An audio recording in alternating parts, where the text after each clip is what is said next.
Playback singer के कोई माने नहीं थे उस वक्त क्योंकि प्रोड्यूसर ये समझते थे कि इनको बुलाया, पैसे दे दिए और वो गए गा के, बस बात ख़त्म हो गई।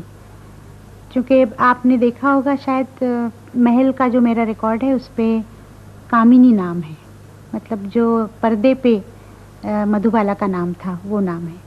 पर बाद में मुझे थोड़ा सा ये महसूस हुआ और सबसे पहले बरसात में हम लोगों के नाम पर्दे पे भी आए और रिकॉर्ड पे भी आए, और उसके लिए मुझे थोड़ा सा लड़ना पड़ा कि भई हमारा नाम क्यों नहीं है इसके ऊपर। और जब महल का मेरा गाना चला तो मुझे अभी तक याद है कि रेडियो पे हज़ारों लेटर्स आए थे, फरमाइश कि ये गाना बजाया जाए, और फिर उसको पूछा गया था कि ये गाना किसने गाया है, उसका नाम हमें बताया जाए।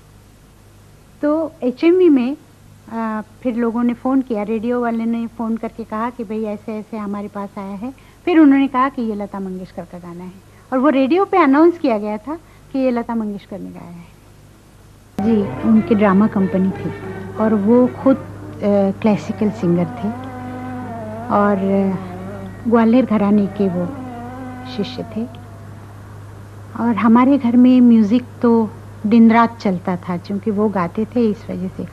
तो एक दिन क्या हुआ कि मेरे पिताजी किसी को सिखा रहे थे गाना और वो उठ के चले गए बाहर, और वो लड़का गा रहा था तो मैं खेल रही थी बाहर।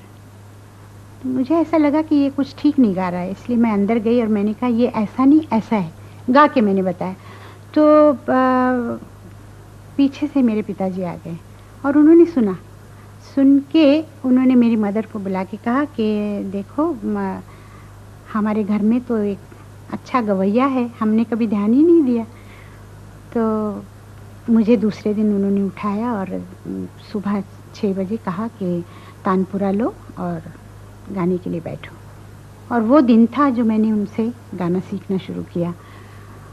और जब मैं सीखती थी तो मेरा ख्याल में शायद 5 साल की थी। उस्ताद तो कुल के 2 हुए हैं, एक अमान अली खान साहब और दूसरे इन फाइनल अमानत खां। वैसी मुलाकातों में उन्होंने कई मरतबा लता भाई का जिक्र किया कि सज्जाद साहब एक लड़की मेरी शागिर्द है, इस कदर अल्लाह पाक की इसको देन है और इस कदर इंटेलिजेंट है और इस कदर म्यूज़िकल काइंड ऑफ जीनियस कि जो मुश्किलात में उसको गले में मैंने रिहर्सल देता हूँ, उसकी रिहर्सल देता हूँ, वो गले से फ़ौरन अदा करती है। तो मैं दूसरी मुश्किलात रात को सोचता हूँ फिर उनको सिखाता हूँ, तो उसको भी वो फ़ौरन कह देती हैं। तो मैं इतना परेशान हूँ कि मैं अल्लाह में कौन सी ऐसी बात कहूँ, ऐसी बात उनकी फरमाइश उनसे करूँ कि देखो ये सरगम कहो या इस तरह से ये तान कहो या देखिए इस मुर्की को या इस अंदाज से इस बात को अदा करो, तो वो कह देती थी। सब जगह हम लोग पैसे मतलब उसी वक्त नहीं लेते थे, तो पड़े रहते थे प्रोड्यूसर के पास। कई जगहों पे मेरे पैसे डूब भी गए। तो बाद में जाके हमने ये शुरू किया कि भाई पैसे वक्त पे लेने चाहिए, उसी वक्त ले तो अच्छा है। पर शुरू में पैसे कम आने का दुख नहीं था। उस वक्त जो काम हम लोग कर रहे थे ना, उसकी एक खुशी अलग थी। पर काम इतना ज़्यादा था कि सुबह 2 गाने किए, दोपहर को 2 किए, शाम को 2 किए, रात को।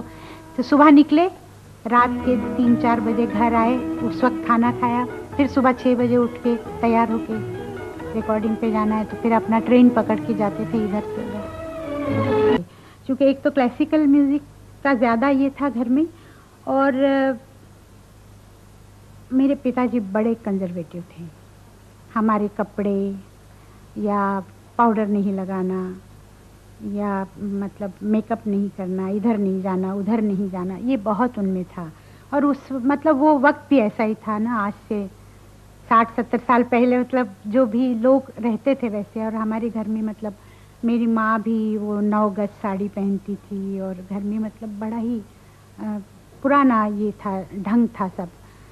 तो उनको ये फिल्म का नहीं अच्छा लगता था, हम लोगों को फिल्में देखना मना था। हम 4 बहन, मैं, मीना, आशा, उषा और भाई हृदयनाथ मिला। हम लोग आपस में हम लोगों का प्यार है। हम लोग कभी लड़ते नहीं, पर बचपन में लड़ते थे। मैं सबके साथ खेलती थी और मेरे खेल बहुत खराब थे। सच्ची, मैं टायर होता है ना, उसके बीच में मैं बैठती थी और लड़कियां उसको, और पूरे सड़क पे बहुत बदमाशी करती थी। मैं दरख्त पे चढ़ना और अमरूद तोड़ना, आम, और बहुत मैं मशहूर थी वहाँ पे। सारा दिन मैं हाथ में लाठी लेके घूमती थी, सबको मार पीट, बहुत मस्ती करते थे हम लोग। तो पिताजी क्या करते थे कि जब उनको मालूम होता था कि ये बहुत ज़्यादा हो रहा है तो बुलाते थे हम सबको खड़ा करते थे और सिर्फ देखते थे हमारी तरफ। तो हम लोग सब रोने लगते थे।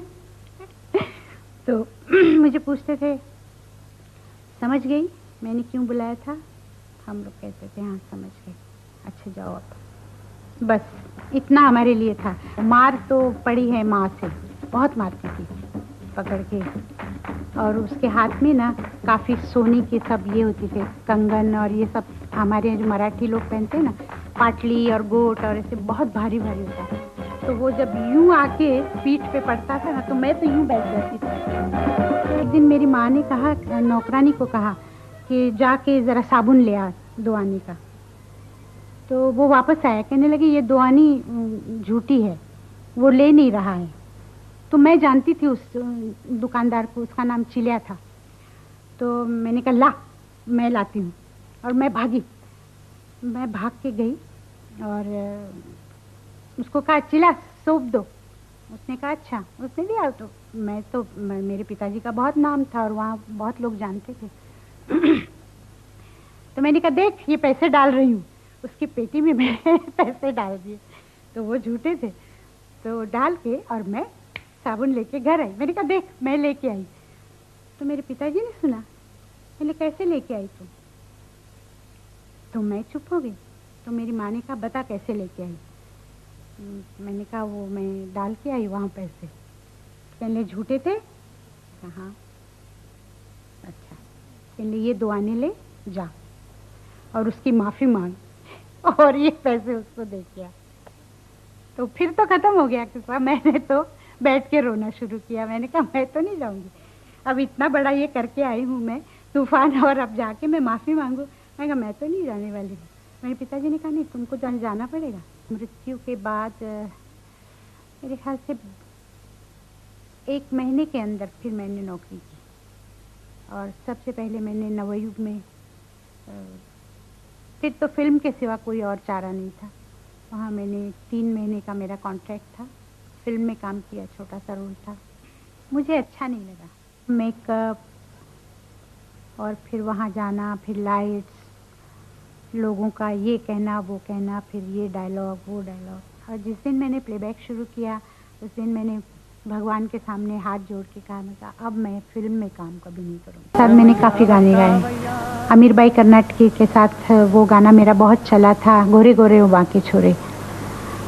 पर हम लोगों का ना एक उस वक्त आपस में बड़ी अच्छी अंडरस्टैंडिंग होती थी गाते वक्त। सिर्फ मुझे एक आदत थी उस वक्त, ख़ास तौर पे रफ़ी साहब के साथ गाना हो तो मैं क्या करती थी कि पहले से सोच के रखती थी कि यहाँ एक तान कहनी है, पर उनको नहीं बताती थी मैं, और पहले गाती भी नहीं थी। जैसे टेक शुरू होता था मैं खट से गा जाती थी, और फिर रफ़ी साहब को ज़रा अजीब लगता था। फिर वो कहते थे अच्छा आपने ये कहा। बहुत साल पुरानी बात है, अंदाज़ रिलीज़ हुई थी और अंदाज़ का मेरा उनका एक डुएट था, वो बहुत पॉपुलर हुआ था। यूं तो आपस में बिगड़ते हैं खफा होते हैं। पिक्चर पे राज कपूर और नरगिस दोनों ने गाया था।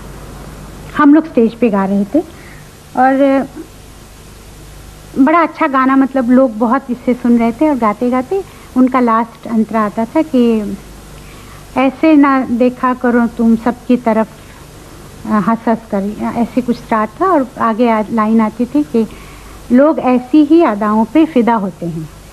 तो रफ़ी साहब इतना गाने के मूड में थे, बड़ा उन्होंने तान वान लेके शेर कहा, और जैसे लास्ट लाइन आई, उन्होंने कहा कि लोग ऐसी ही फिदाओं पे अदा होते हैं, और जो पब्लिक में हंसी, और रफ़ी साहब ने भी हंसना शुरू किया, मैंने भी हंसना शुरू किया। गाना तो आगे हुआ ही नहीं, हम दोनों हंसते रहे और वैसे ही पर्दा फिर गिराया। आपस में हम लोग मजाक तो होता ही था, क्योंकि मैं उनको बहुत छेड़ा करती थी। वैसे भी बहुत शांत आदमी थे, और क्या कहूँ मैं, जैसे भगवान का आदमी था वो। उनमें कोई ऐसे ऐब भी नहीं थे, ना पान खाते थे, ना सुपारी, ना शराब, ना कोई ऐसी गलत आदत नहीं थी उनको। बस थोड़ा खाने का शौक़ था और गाना।